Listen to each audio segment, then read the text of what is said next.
पहचान बनाए हुए श्री भारत भूषण यादव जी, और उसके अलावा तमाम नेतागण जिनसे मैं परिचित नहीं हूं और जिनको मैं जानता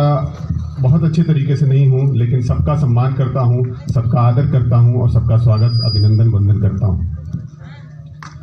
साथियों, आज का जो ये कार्यक्रम यहाँ पर संचालित है, ये इसके पीछे 2-3 मकसद है,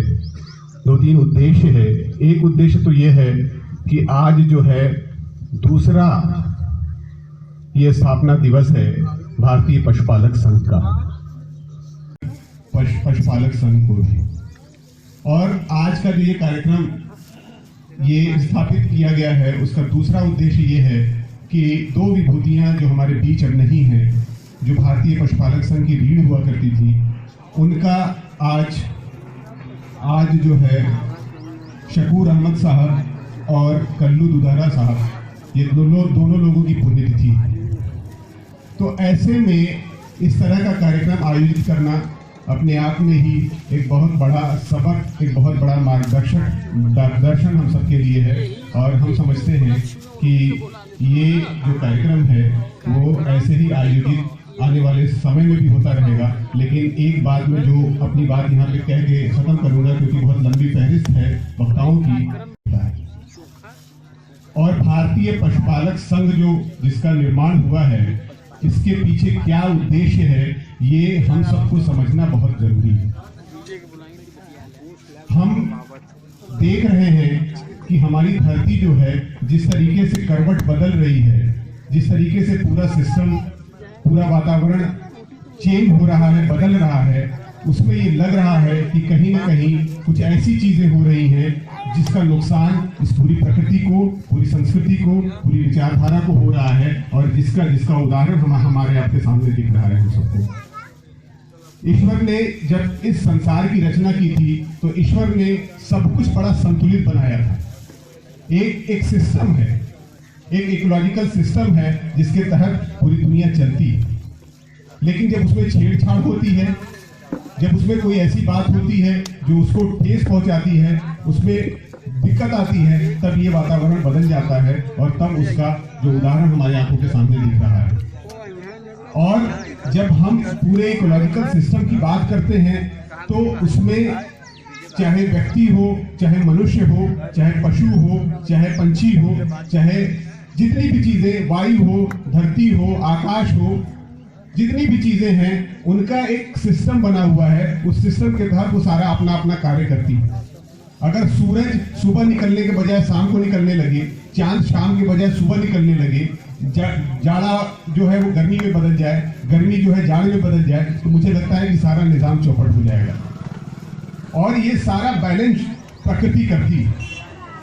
और प्रकृति ने बड़ा बैलेंस तरीके से पूरे संसार को चलाने का एक जिम्मा उठाया हुआ है। लेकिन हमारी और आपकी कुछ ऐसी कमियां होती हैं जिसकी वजह से ये पूरा सिस्टम तहस नहस हो रहा है।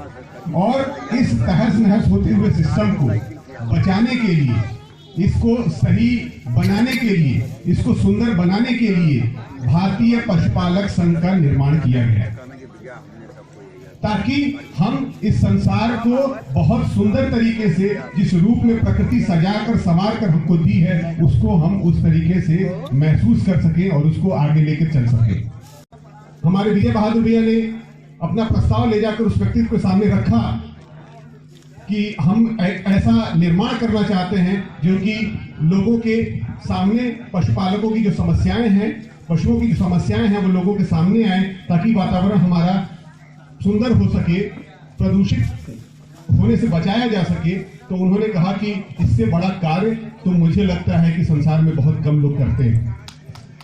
और इसका निर्माण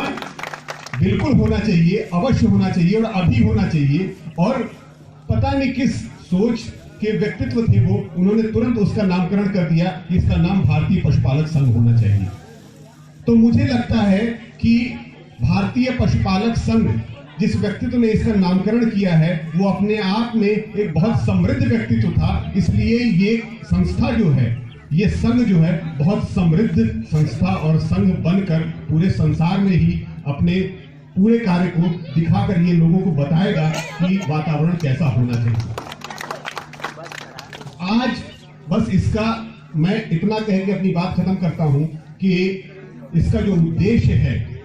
सिर्फ उद्देश्य हमें ये नहीं समझना चाहिए कि हम ऐसे ऐसे कार्यक्रमों को आयोजित करके और इसका उद्देश्य हासिल कर लेंगे, बल्कि हम अपने अंदर एक एक व्यक्ति जो है अपने दिलों को टटोले, अपने को समझे, अपने को देखे कि जो भारतीय पशुपालक संघ की आवश्यकता है, जो पशुओं की आवश्यकताएं हैं। अब एक बहुत चमत्कारिक चीज है कि जहां पे मनुष्य की बातें नहीं हो रही हैं, जहां मनुष्य एक दूसरे के लिए नफरतों के